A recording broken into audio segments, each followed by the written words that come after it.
Apologies if that's not what you wanted to hear, but I have no idea where it is. No way. For a brief moment, her proud demeanor faltered, revealing her true expression.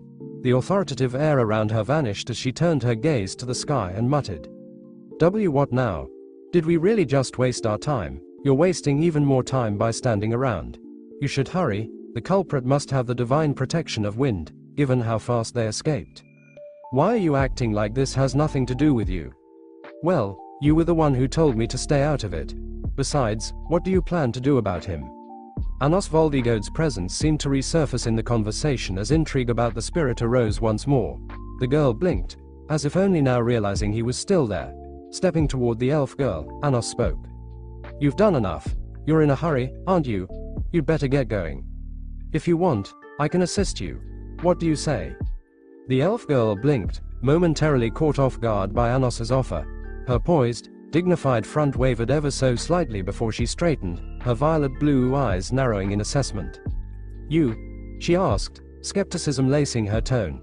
It wasn't outright dismissal, but it was clear she wasn't the type to place blind trust in strangers.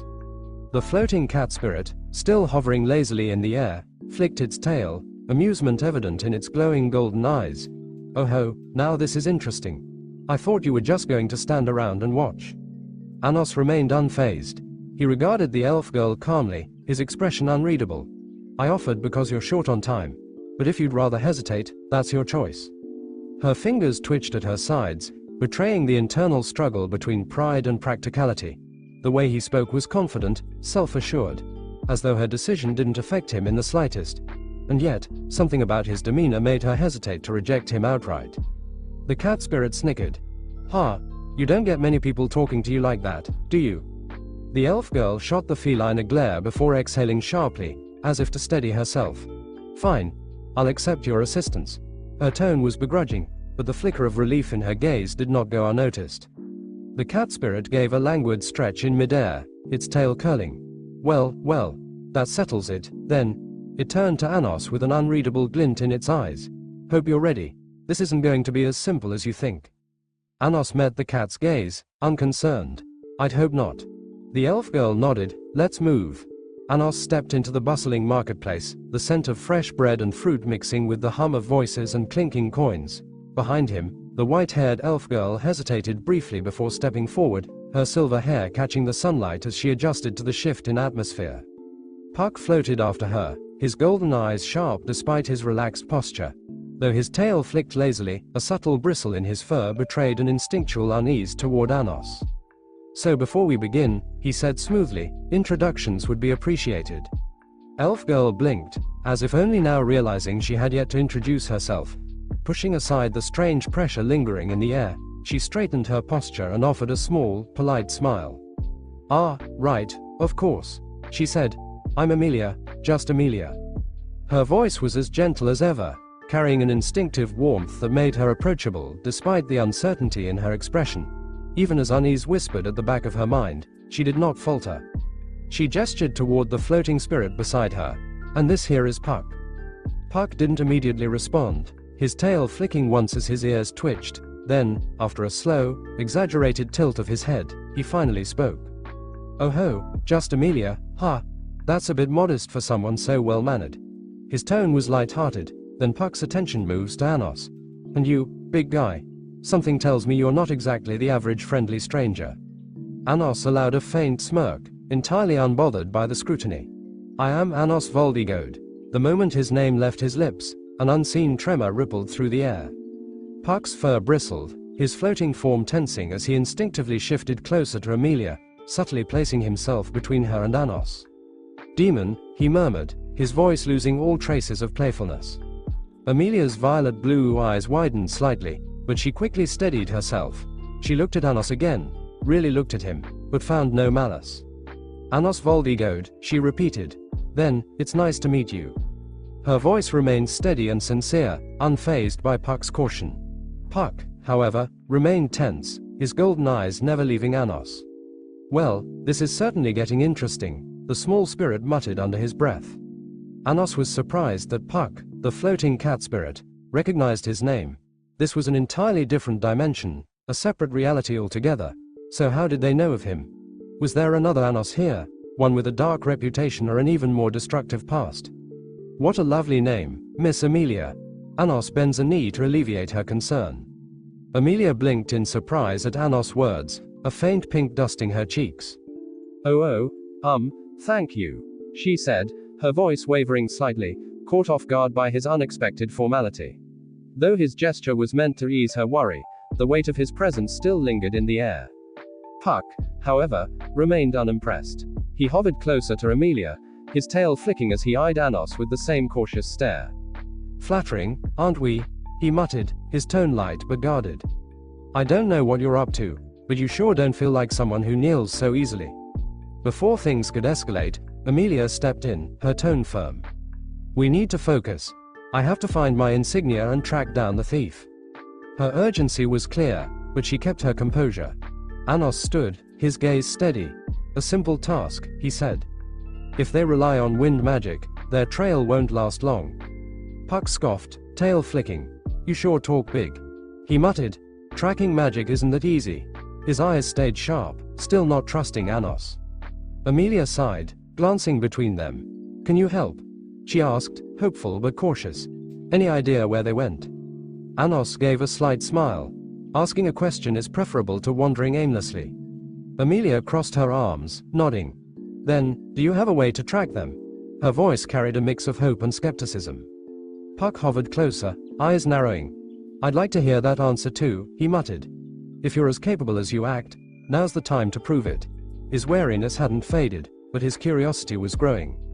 Anos gave a slight smile. Asking a question is preferable to wandering aimlessly. But if answers aren't forthcoming, I have other means. Amelia hesitated, still unsure about trusting him completely.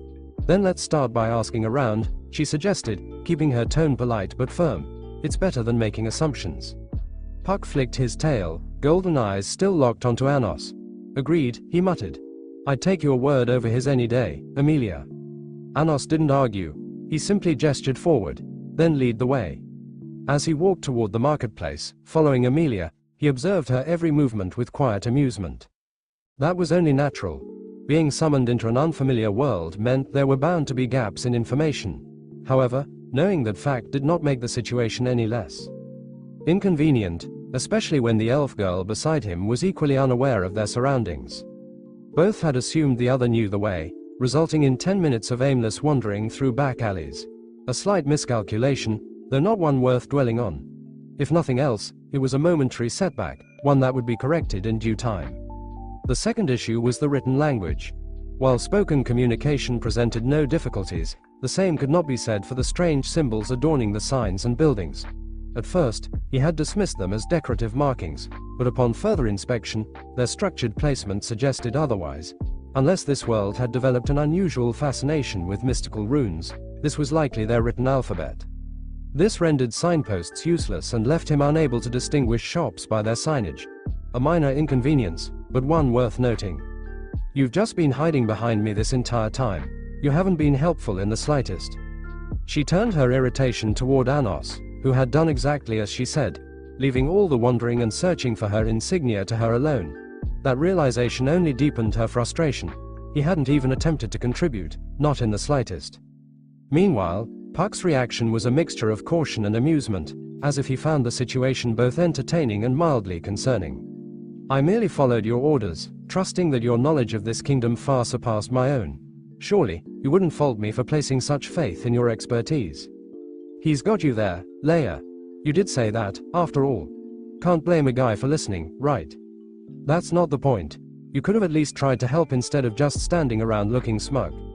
While engaged in light banter with Amelia, Anos suddenly heard the sound of a child crying. His steps slowed, and both he and Amelia turned their attention toward the source. There, sitting on the cobblestone street, was a small girl with green hair cut into a neat bowl shape. She wore a simple yellow dress, but her posture spoke of pure distress, hunched over, arms wrapped tightly around her knees as if they were the only shield she had against the world. She sobbed uncontrollably, trying to make herself as small as possible, her tiny frame trembling with the weight of her loneliness. Amelia's concern was clear in her voice as she pointed. Hey Anos, do you get the feeling that the child is lost? Perched comfortably on Amelia's shoulder, Puck let out a small yawn, stretching his tiny paws before lazily flicking his tail. A rather obvious conclusion, Amelia. A child does not weep in the streets unless separated from what they hold dear. He stepped forward, his presence alone enough to make the surrounding chatter fade into the background. Though, I must say, it's quite foolish for any parent to allow their child to wander alone in a place like this. If they lack the power to protect what is precious to them, they should not be so careless. His words were sharp, but not unkind. He looked at Amelia. Are you suggesting we intervene? Puck's genderless voice chimed in smoothly. Have you understood that, in the current situation, Amelia, we're not in a good position? Amelia pouted slightly, crossing her arms. She's crying. Is she not, Puck? The little girl's quiet sobs only made Amelia's determination grow stronger. Anos, who had been watching in silence, finally exhaled. If you believe this is worth your time, I will not stop you. Amelia turned back to Puck. If you can't do this with me, that's fine. Puck chuckled, his fluffy tail swaying. Or, Lia, you wound me. I was just pointing out the situation. Of course, I'll help. After all, I can't let my precious Lia go around playing hero alone. With that settled, Amelia took a deep breath and stepped forward toward the crying child. Amelia took a step forward, her expression gentle, as the little girl's sobs quieted slightly. Then, as if sensing the presence of someone near, the child slowly lifted her head. For a brief moment, when her tear-streaked green eyes met Amelia's, a flicker of happiness and hope shone in him, only for it to disappear just as quickly, replaced by caution. Amelia's heart ached at the sight. She knew that look. She had seen it before. Fear, doubt, uncertainty. Her silver hair and amethyst eyes often invited wary gazes, ones filled with hesitation and quiet rejection. But this wasn't about her. Right now, this little girl was scared, and that was all that mattered. Slowly, carefully, Amelia squatted down to the child's level, offering a warm smile. Not forcing it, just soft enough to ease her fears. I'm sorry, she said gently, her voice barely above a whisper. I'm not who you were looking for. Amelia felt a pang in her heart at those words. There was a quiet loneliness in the girl's tone, a disappointment as if she had been hoping, just for a moment, that Amelia was someone else. Still concerned, Amelia tilted her head slightly. So, what's the matter? Aren't your mom and dad with you? At the mention of her parents, the girl stiffened. Her small shoulders trembled, and then, without warning, tears welled up in her eyes again. A choked sob escaped her lips as she shook her head, unable to form words. The distress in her face deepened, and she took a small, instinctive step back. She still wasn't familiar with Amelia, wasn't accustomed to her presence, and that unfamiliarity made her feel unsafe. Don't cry, she said, her voice gentle yet uncertain, trying to calm the situation. But the child, overwhelmed with distress, only cried harder. Her small hands balled into fists as she wiped at her eyes, hiccuping between sobs. Amelia felt a pang of helplessness. She didn't want to scare the girl even more. She raised both hands slightly, showing her empty palms as a sign of reassurance. I won't do anything to you, all right? A cool breeze drifted through the street, carrying with it a faint shimmer of magic. The child sniffled, her sobs momentarily interrupted as she lifted her head, sensing something familiar. Amelia, too, felt the shift in the air, her amethyst eyes widening slightly at the sensation. This magic, it's delicate, yet precise. Puck, who had been lazily floating, suddenly perked up. His tiny ears twitched as he yawned, then blinked in surprise. Oh ho! Now that's interesting. Both of them turned toward Anos. The young man, still composed as ever, was now kneeling before the child. In his hands, a glass sphere shimmered, perfectly crafted, a miniature world encased in crystal. Inside the sphere, an intricate ice castle stood, its towers gleaming under an unseen light. Tiny snowflakes swirled within, drifting gently like a winter dream frozen in time. The child's breath hitched. She stared, mesmerized, completely forgetting her tears as she watched the tiny castle glisten within the sphere. Anos extended the delicate creation toward her. It's yours to keep, he said. Now you can look at it all you want. For a moment, there was only silence. Then, with small, trembling hands, the girl reached out, carefully cradling the glass sphere as if it were the most precious thing in the world. The last traces of sadness faded from her face, replaced by pure wonder. Her tiny fingers curled around the sphere as she held it close, her eyes shining. Thank you, she said, her voice no longer filled with sorrow, but joy. The little girl clutched the glass sphere tightly, her fingers still wrapped around the delicate gift. With her fear eased and her heart lighter, she finally found the courage to speak. I got separated from my parents, she admitted, her voice small but no longer trembling. We were shopping at the market, and then, I couldn't find them anymore. Amelia's expression softened with understanding. That must have been really scary, she said gently, walking beside the child. The girl nodded but didn't seem as frightened anymore. With Anos and Amelia by her side, she felt safe. As they walked, Amelia instinctively took the girl's small hand in hers, offering a quiet reassurance.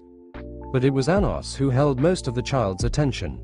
The little girl's happy expression shone as she gazed up at him, her wide eyes full of admiration. The way he had conjured that magical sphere, it was like something out of a fairy tale. Sensing her gaze, Anos glanced down at her, then turned to Amelia. I see, he mused, his voice calm yet certain. Then, offering a faint smirk, he added, you can leave it to me, and this young lady over here. Asterisk. At his last words, he nodded toward Amelia. Amelia blinked, slightly flustered. Hey, you make it sound like I'm the sidekick here, she pouted, crossing her arms. Puck, still floating lazily above Amelia's shoulder, let out a long yawn, stretching his tiny paws. You know, all this moving around is making me really sleepy, Puck muttered, rubbing one of his sleepy eyes. I think it's about time I head back for a nap. Amelia sighed, already expecting this. You always do this when things start getting serious. Puck grinned. Well, someone has to let you spread your wings, right? Consider this a learning experience, Leia. He then lazily waved a paw toward Anos. Oh, and Mr. Anos, keep her out of trouble, will you? Without waiting for a response, Puck floated down, a soft glow surrounding him as he retreated into the crystal pendant on Amelia's necklace. Suddenly, the little girl's eyes lit up as she spotted someone in the crowd. Without hesitation, she let go of Amelia's hand and ran forward. Mommy! She cried out, her small voice filled with joy. A young woman, kneeling down with open arms, caught the child in a tight embrace. Oh, sweetheart. I was so worried, she whispered, holding her daughter close. The child buried her face in her mother's shoulder, hugging her tightly. Mommy, I was scared, but they helped me, she said, her little hands clutching at her mother's clothes. Anos watched the heartfelt reunion, arms crossed, his expression unreadable. There was a quiet warmth in his eyes, though he said nothing. Amelia, standing beside him, smiled softly at the sight before turning to him. Looks like she found her. Anos gave a small nod, his gaze still fixed on the mother and child. Yeah, I'm glad. The young mother, still holding her daughter close, hurried over to Amelia and Anos, her expression filled with gratitude. Thank you so much for staying with her. I don't know what I would have done if something had happened. She bowed her head slightly, then looked at them with sincerity. If there's anything I can do to help you, please tell me. Anos, who had been silent up until now, met her gaze. I do need your assistance. Do you know if there is a thief who often steals valuables around here? The woman blinked, surprised by the sudden shift in topic. She hesitated for a moment before shaking her head. I don't know much about that, but my husband might. He's much more familiar with the merchants and the problems they face. With that, she led them through the marketplace, weaving past vendors and stalls until they arrived at a familiar sight, the fruit stand. He was a broad-shouldered, middle-aged merchant with tanned skin and a neatly trimmed beard. His most distinguishing features were his short, unkempt green hair and his sharp, calculating eyes. Despite his sometimes gruff demeanor, he had a way of speaking that made customers feel welcome, especially when trying to sell them an apple. As they approached, the merchant glanced up from stacking his fruit, his sharp eyes narrowing. Hey, are you gonna buy an apple or what? He grumbled, barely sparing him a glance. His gaze flickered to Anos before he shrugged. I have no time for freeloaders. The young mother quickly stepped forward, explaining the situation, how they were looking for information on local thieves. The merchant scratched his chin thoughtfully, letting out a small huff. HMPH. If it's about stolen goods, I'd say your best bet is the loot house. That's where most stolen valuables end up. He leaned in slightly, lowering his voice. There's been talk lately that the one responsible for these thefts is Felt, the little thief who runs around these parts. Anos listened carefully, his sharp eyes reflecting interest. Amelia frowned. Felt? Are you sure? The merchant shrugged. She's the best pickpocket in town. And if something valuable disappears, chances are it went through her hands at some point. Anos nodded, absorbing the information. Then it seems we have our next destination. As they walked through the streets, the air grew heavier with the scent of damp wood, unwashed bodies, and the sharp tang of alcohol. The once lively marketplace faded behind them, replaced by narrow, uneven pathways riddled with cracks and patches of grime. Dilapidated buildings leaned against each other as if struggling to stand, their walls covered in peeling paint and crude markings. The deeper they ventured, the more the atmosphere changed. The slums of Luganica felt like a different world altogether, where sunlight struggled to reach through the jagged rooftops, and the air carried an ever-present staleness. Filthy puddles reflected distorted images of the worn-down homes, and rats scurried through the alleys, their tiny claws clicking against the cobblestones. Each step brought a new sensation, loose gravel shifting underfoot, the occasional crunch of discarded debris, and the distant murmur of hushed conversations from figures lurking in the shadows. The smell of decay mixed with the pungent aroma of cheap liquor and moldy bread, a scent that clung stubbornly to the air. Finally, as they neared their destination, the scent of burning oil and rusted metal signaled the presence of the loot house. The building itself was hardly different from the rest, its wooden planks worn and stained, its entrance guarded by the faintest trace of hostility. A single lantern flickered outside, casting eerie shadows against the walls. This was where stolen goods changed hands. Anos and Amelia exchanged a glance. They had arrived. As they stood before the loot house, Amelia took a determined step forward. "I'm going in." Her voice was steady, but the urgency in her violet eyes. Anos, standing beside her with his arms crossed, didn't move. His gaze was calm. "No, you're not." Amelia turned to him, startled. "What?" "Anos, my insignia is in there. I have to. And walking in there, completely exposed, will only make things worse."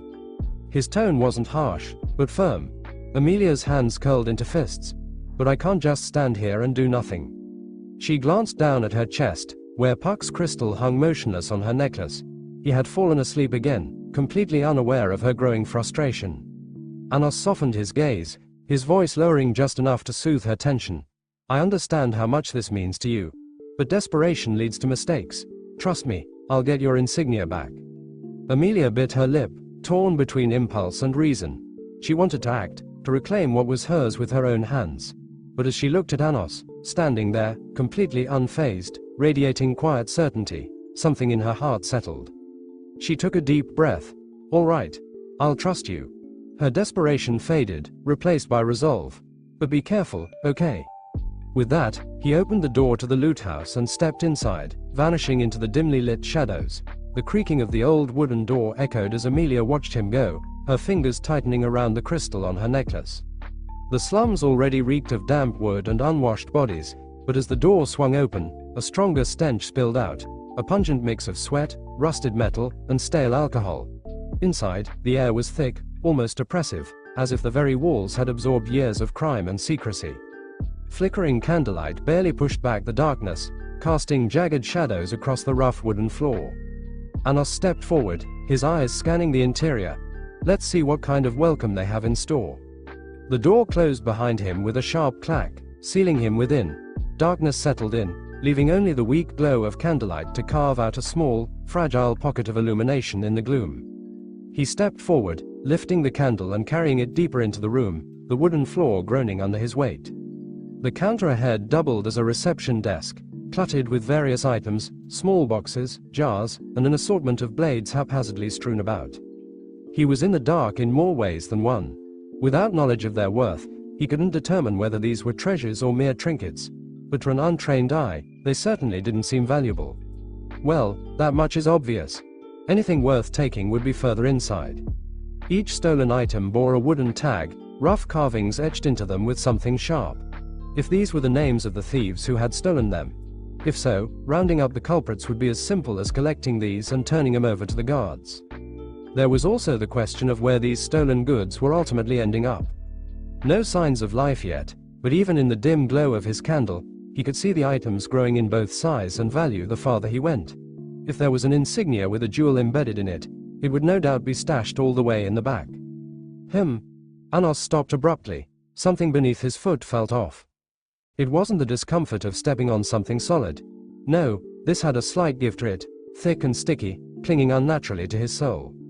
Lifting his foot, he ran a finger over the substance now smeared across his shoe. It was thick, with a strange stiffness to it. And as soon as he felt its texture, recognition set in. I see someone had their fun. Bringing his finger to his nose, he tried to catch the scent, but the thick, stale air muted any distinct traces. With a flick of his wrist, he wiped the substance off on the wall and turned his light forward, as if following an unspoken cue. At the end of its glow lay the source. Just as I thought.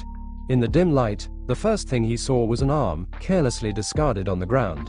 Its fingers were splayed open, as if grasping for something that was no longer there. Strangely, the limb ended abruptly. There was nothing above the elbow. Raising his light, he searched for the rest. A leg. Unlike the arm, the leg was still attached to the torso. Perhaps that was fortunate. Most of the body remained intact, save for a torn-up neck and a missing arm. Lying before him was the corpse of a large, elderly man. Then, you saw it. I have no choice then. Yes, no choice at all.